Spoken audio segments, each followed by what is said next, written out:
Vos mots peuvent tout changer. Imaginez un instant que vous tenez entre vos mains une clé capable de transformer votre vie. Cette clé, vous l'utilisez déjà tous les jours, sans même vous en rendre compte. Ce sont vos mots. Oui, vos mots et vos pensées, aussi simples soient-ils, ont un pouvoir incroyable. Mais voilà le problème, on les utilise souvent mal. On se répète des choses négatives, presque machinalement, comme une habitude. Prenons un instant. Combien de fois avez-vous dit ou pensé « je ne veux pas échouer » ou « je n'ai pas envie d'être malade » ? Vous pensiez bien faire, n'est-ce pas ? Mais si je vous disais que ces mots, loin de vous aider, sont peut-être la source de bien des obstacles dans votre vie ? Restez avec moi. Je vais vous expliquer pourquoi, surtout, comment changer cela. Et je vous promets, ce n'est ni compliqué ni inaccessible. Suivez ces conseils, et croyez-moi, votre vie va changer. Comprendre votre subconscient. Laissez-moi vous raconter une petite histoire. Imaginez que votre esprit subconscient est un jardinier. Son rôle est de planter et de cultiver tout ce que vous lui donnez. Maintenant, imaginez que vous lui donnez des graines de mauvaises herbes en disant « je ne veux pas échouer ». Le jardinier ne comprend pas la négation. Il plante simplement ce qu'il entend, échouer. Et là, vous vous demandez sûrement « mais comment est-ce possible ?» Eh bien, notre subconscient est incroyablement puissant, mais il fonctionne de manière très simple. Il prend tout ce que vous dites ou pensez comme un ordre. Pas de filtre, pas d'analyse, juste une exécution. Le subconscient ne trie pas les pensées pour décider lesquelles accepter ou rejeter. Tout ce qui lui est présenté est enregistré et traité comme une vérité. Il ne filtre pas les idées, même si elles sont contradictoires ou nuisibles. Par exemple, si vous vous répétez « je suis nul » ou « je ne suis pas capable », il accepte ces affirmations et commence à influencer vos comportements, croyances et perceptions pour aligner votre réalité sur ces pensées. Exemple concret, vous êtes dans une situation où vous avez un projet important à accomplir. Vous vous répétez « je ne veux pas rater ce projet ». Devinez quoi ? Votre subconscient entend rater ce projet et commence à orienter vos pensées, vos émotions, et même vos actions dans cette direction. Résultat, vous vous sentez stressé, vous doutez de vous, et vous échouez. Pourquoi ?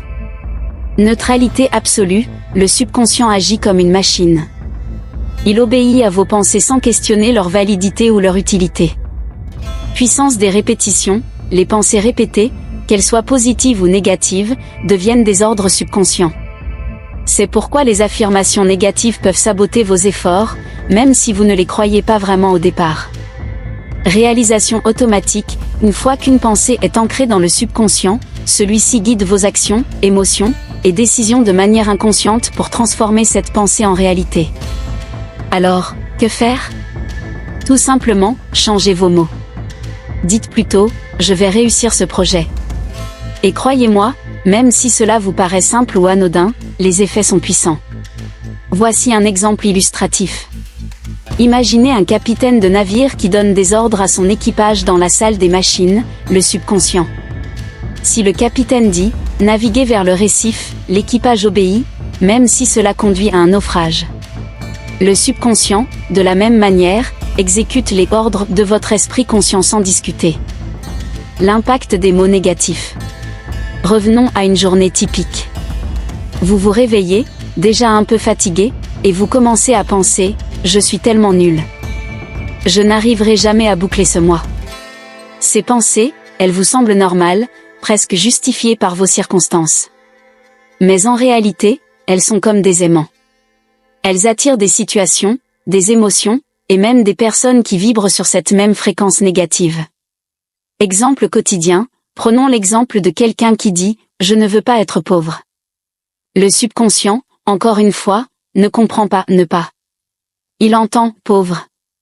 Alors, il commence à orienter vos choix, vos actions, et même vos perceptions vers des expériences qui renforcent cette pauvreté.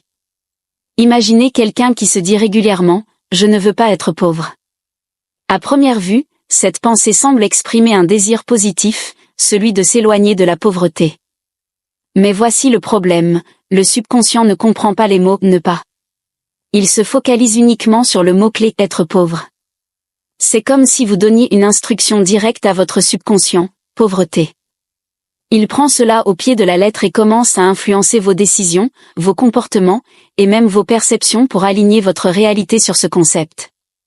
Par exemple, vous pourriez ignorer ou ne pas remarquer des opportunités financières à portée de main. Vous pourriez développer des habitudes ou des comportements qui maintiennent votre situation financière actuelle, voire l'aggrave. Le subconscient agit comme un miroir qui reflète ce que vous lui dites, sans filtrer ni interpréter vos intentions. Dire « je ne veux pas être pauvre » revient donc à programmer votre esprit pour continuer à vivre dans la pauvreté, sans même en avoir conscience.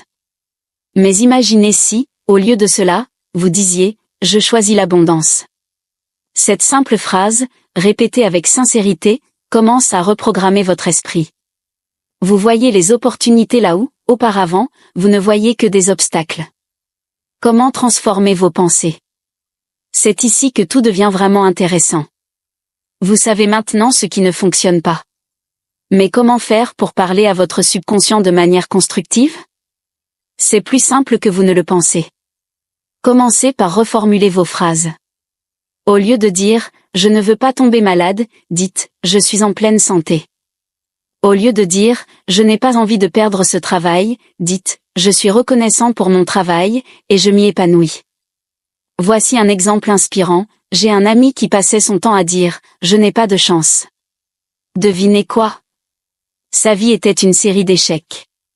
Je lui ai proposé un défi, remplacer cette phrase et prononcer plutôt « je suis chanceux et béni ». Ça lui a pris du temps, bien sûr, mais petit à petit, il a commencé à voir des changements. Des opportunités inattendues se sont présentées, des solutions qu'il n'avait jamais envisagées ont émergé et se sont présentées dans sa réalité. Et vous savez ce qui est encore plus puissant? Ajoutez des émotions à vos déclarations.